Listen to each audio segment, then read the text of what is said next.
Welcome to the Reimagine Healthcare podcast. I'm your host, Noah Voles. This is it, the final episode in our series on underinsurance in Southern Oregon.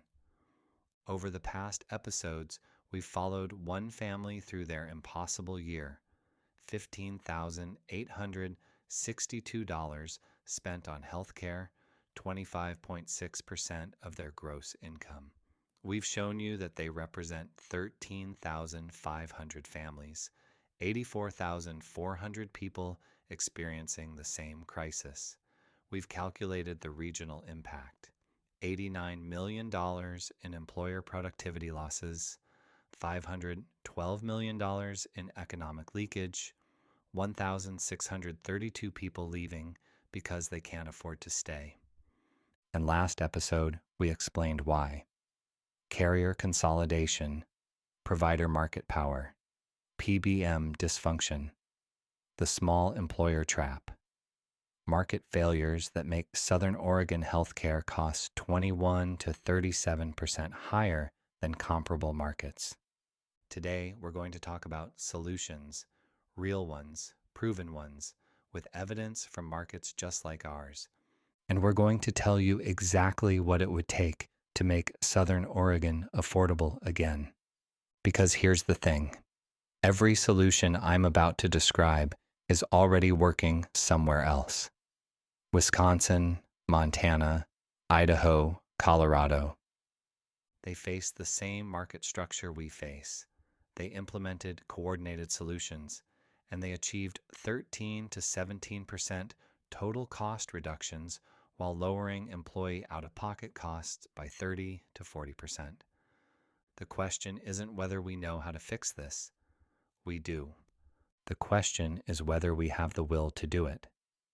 Let's start with the biggest lever we have, employer purchasing coalitions. Here's the basic idea. Instead of 50 small employers, each negotiating separately with carriers with zero leverage, they pool their purchasing power and negotiate as one entity. Suddenly, you're not an 85-employee construction firm asking for better terms. You're a coalition representing 2,200 covered lives across 35 employers. And you're negotiating directly with providers, implementing your own plan design, and choosing your own vendors. That changes the math entirely. Here's how it works in practice. Employers commit to the coalition for an initial 3-year term. The coalition contracts with a third-party administrator for claims processing. But here's the key difference from traditional insurance. The coalition negotiates network contracts directly with hospitals and physician groups. Instead of accepting whatever rates Providence or Pacific Source negotiated, the coalition says, we'll pay reference-based pricing, 160% of Medicare rates for surgical procedures, 140% for imaging, take it or leave it. And because the coalition represents 2,200 people who need health care locally, providers have to engage. They can't just say no. The coalition also implements direct primary care partnerships, pharmacy carve-outs with transparent PBMs, and centers of excellence for high-cost procedures. The carrier's role shifts from controlling everything to providing only stop-loss reinsurance, catastrophic coverage if someone has a $500,000 claim. Now let me show you the evidence this works. Wisconsin Employer Health Purchasing Alliance, Appleton, Oshkosh region, similar demographics to Southern Oregon, mix of small cities and rural areas, limited carrier competition, provider consolidation. They launched in 2019 with 28 employers and 1,847 covered lives. By 2024, 54 employers, 3,214 covered lives. Cost performance compared to the regional market. Year 1, 8.2% savings. Year 5, 15.1% savings. Sustained double-digit savings every year after year one. Employee out-of-pocket costs reduced by average of 34%. Employer retention rate after year 3, 89%. Montana Health Cooperative, Billings and Missoula, rural markets, hospital concentration, limited alternatives, 37 employers, 2,680 covered lives. Year 1 results, 12.3% cost reduction. They reduced employee deductibles by an average of $1,800 while maintaining overall cost savings. 5-year cumulative savings, $8.7 million, or $2,960 per covered life. Idaho Employer Healthcare Coalition, Boise and Coeur d'Alene region, 41 employers, 2,940 covered lives. They implemented direct primary care integration, 31% reduction in specialist referrals, 24% reduction in emergency department use. 5-year ROI, 187%. These aren't outliers. These are the standard results when employers coordinate purchasing power in concentrated markets. Now let me explain one of the most powerful tools coalitions use: direct primary care. Traditional primary care works like this. You see your doctor for 12 to 15 minutes. The doctor bills insurance. Insurance pays the doctor maybe $110 for the visit. You pay your copay, or it applies to your deductible. The doctor is incentivized to see as many patients as possible in a day because they get paid per visit. So visits are short, there's not much time for prevention or managing complex conditions. A lot of things get referred to specialists because there's no time to handle them in primary care. Direct primary care flips this model. Instead of billing insurance, patients pay a monthly membership fee directly to the primary care practice. In Southern Oregon, that's typically $75 to $95 per month for adults, $50 to $65 for children. For that monthly fee, you get unlimited primary care visits with no copay, same-day or next-day appointments, 30 to 45-minute visit times instead of 12 to 15, direct communication with your doctor by text, email, or phone, basic procedures and minor injury care included. This still wraps around your regular health insurance, which covers specialists, hospitals, and pharmacy. But the primary care relationship is completely different, and here's why it saves money. Prevention instead of reaction. When patients can see their doctor without a bill, they come in earlier. Problems get caught before they become emergencies. Specialist avoidance.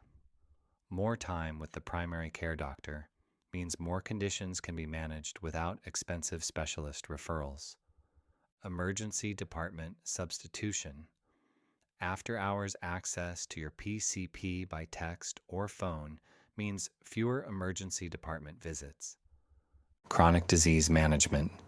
Consistent relationship with a doctor who has time improves medication adherence, lifestyle interventions, and disease control. The evidence. Cleance, a Seattle area DPC network that operated from 2007 to 2017, worked with 34 employer clients covering 6,200 lives. Results. Total healthcare cost reduction, 19.6% compared to non-DPC population. Patient satisfaction, 94% versus 68% for traditional primary care. Paladina Health, a national DPC company working with employers. 98 employer clients, 47,000 covered lives. Average total cost reduction, 11.4%. Average employee out-of-pocket reduction, $1,840 annually. For Southern Oregon, we currently have 4 DPC practices with total capacity of about 2,150 patients. That needs to double to serve coalition needs, but the practices are ready to expand if the demand is there. Now let's talk about reference-based pricing for surgical procedures and imaging.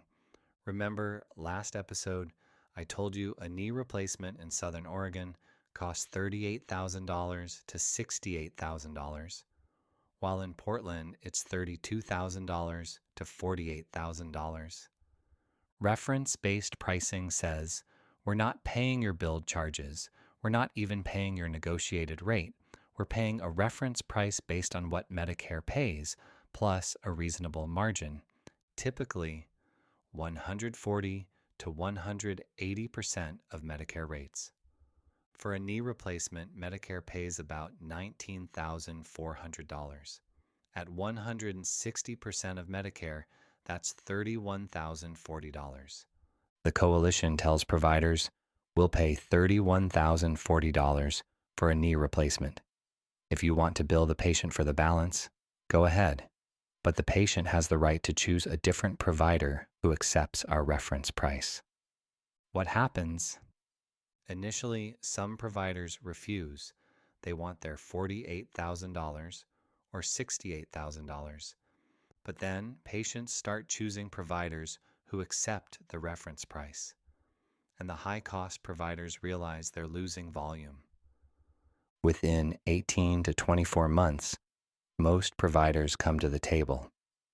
The evidence, CalPERS, California Public Employees, applied reference-based pricing to hip and knee replacements, colonoscopies, arthroscopies, and cataract surgery starting in 2011. They set reference prices at $30,000 for joint replacement. The previous average paid was $57,200. Year 1 results. Average paid price dropped to $33,400, 42% reduction. Volume shifted to reference price compliant facilities, from 21% to 67% of procedures. For Southern Oregon, the procedures with highest savings potential, knee replacement, average current price $48,200, reference price $31,040, savings of $17,160 per procedure. MRI, average $2,400, reference price $1,088, savings of $1,312. Across a coalition of 2,200 covered lives, we're talking about millions in annual savings just from reference pricing high variation procedures.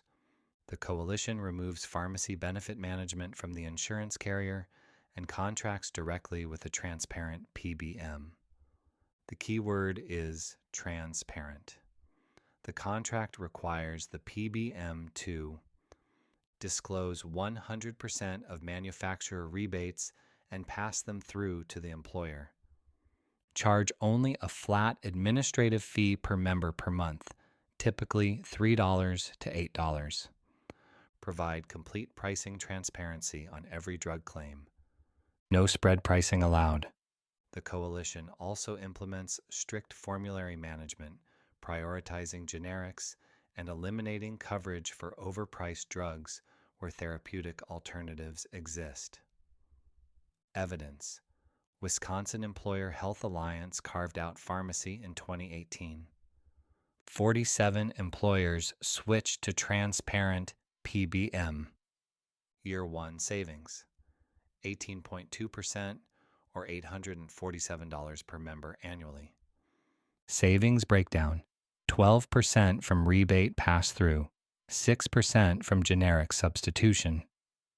Montana State employees carved out pharmacy in 2017. Result, $27 million in annual savings, a 23% reduction in pharmacy spending. Member copays were reduced for 84% of maintenance medications. For Southern Oregon employers, current pharmacy spending is approximately $4.84 million annually, with transparent PBM $3.87 million annually. Savings $970,000 per year. That's nearly $1 million that currently goes to PBM profit, but could reduce employer costs and employee out-of-pocket spending. Okay, so we've got the evidence. Employer coalitions work. Direct primary care works. Reference-based pricing works. Pharmacy carve-outs work. Now let's talk about what this would look like here in Southern Oregon and what it would take to make it happen. Southern Oregon has the market conditions, the employer base, and the healthcare cost crisis to justify an employer purchasing coalition. Here's what one would need to look like to work. To reach critical mass, sufficient negotiating leverage, actuarial credibility, and claims volume, a coalition would need approximately 35 employers representing at least 2,000 covered lives. Southern Oregon has more than enough mid-sized employers to get there. Jackson and Josephine counties have over 200 employers with 50 or more employees. The math works. What's needed is coordinated will to act. For a 100-employee Southern Oregon firm, the economics look like this. Coalition participation costs. Annual administrative fee, $12,000. First-year transition costs, benefit redesign, employee communication, vendor integration, $127,000. Total year one cost, $139,000. Expected savings. Year one, break even to modest savings, 5 to 8%. Years 2 through 5, $318,000 annually. 5-year cumulative value, $1.27 million. ROI by year 3, 150%. Employee out-of-pocket costs decline by an average of $2,840 per family annually. The business case is clear, but business cases don't implement themselves. Here's what the implementation timeline looks like based on how comparable coalitions have been built. Phase 1, months 1 to 3. Employer outreach, commitment letters, actuarial assessment. Phase 2, months 4 to 6. Coalition legal formation, third-party administrator selection, vendor negotiations. Phase 3, months 7 to 9. Plan design finalization, provider network contracts, employee communications. Phase 4, months 10 to 12. Open enrollment, benefits transition, go live. From first commitment to first day of coverage, approximately 12 months. Every year this doesn't start is another year of 9% cost growth for employers and families. Let me bring this back to the family we've been following. Remember them? $62,000 income, $7,000 deductible, $15,862 spent on healthcare in 2024. What would change if their employer joined a coalition? Under a coalition model, monthly premium employee share, $445 instead of $578. Family deductible, $4,500 instead of $7,000. Direct primary care, all primary care visits, $0 copay, no deductible applies. Out-of-pocket maximum, $11,000 instead of $14,500. If we replay their 2024 health year under coalition coverage, they would have paid $9,540 versus the $15,036 they paid. Annual savings, $5,496. That's $458 per month back in their budget. Their emergency fund doesn't get depleted. Their credit card debt doesn't triple. They don't defer care until employment is threatened. Let me show you what the next 5 years look like under 3 different scenarios. Scenario 1. Status quo. No coalition. Costs continue current trajectory. By 2030, median family health care cost $25,990, 35.6% of income. Underinsured rate 58%, medical debt 34% of households. School enrollment down 2,400 students. This is the default. It requires no decisions, no action, just continuing what we're doing. Scenario 2. Modest intervention. Some employers act individually, shop harder, switch carriers, add HSA contributions, implement wellness programs. By 2030, median family health care cost $21,840, 29.9% of income. Improvement over status quo, 16%. Better than status quo, but limited by lack of leverage and inability to transform market structure. Scenario 3. Comprehensive coalition solution. Coalition launches with critical mass, implements full suite of reforms. By 2030, median family healthcare cost $16,180, 22.1% of income. Improvement over status quo, 38%.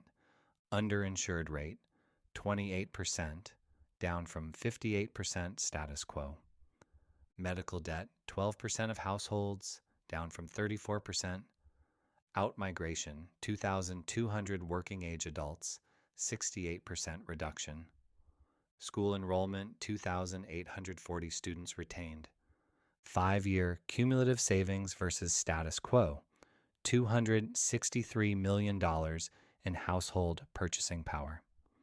The difference between Scenario 3 and Scenario 1 for our representative family, $77,564 cumulative over 5 years. For 3,400 coalition member families, $263 million retained. For the region, 4,600 working age residents retained, $151 million in wage income, 2,840 students in schools. Here's what needs to happen based on who you are. If you're an employer with 50 to 200 employees, this is where coalition formation starts and where the leverage is greatest. Request your 3-year claims data from your broker or carrier. Calculate your total cost of health care, premiums plus employee out-of-pocket. Research employer purchasing coalitions. Talk to your Chamber of Commerce, SOREDI, or a benefits consultant who works with self-insured employers. Connect with peer employers facing the same cost pressures. The question you need to ask, can we afford not to do this? If you're an employee at a firm with 50 to 200 employees, share your healthcare cost burden with your employer. Specific numbers matter. Ask your employer, have you looked into employer health purchasing coalitions? Other regions are saving 13 to 17%, and our market looks the same. Connect with other employees. If 5 or 10 employees approach HR with the same question, it becomes a priority. If you're a healthcare provider, don't wait to be approached. Initiate the conversation, offer transparent pricing, demonstrate quality outcomes, propose value-based contracts.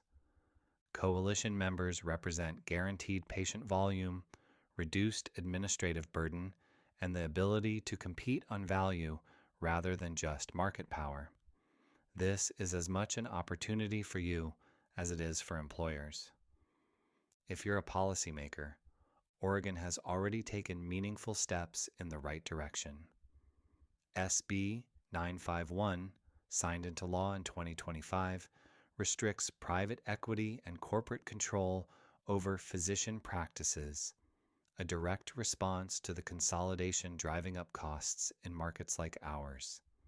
HB 4149, enacted in 2024, now requires pharmacy benefit managers to be licensed by the state, increasing transparency about how they're compensated. And SB 192 expanded PBM reporting requirements in 2023.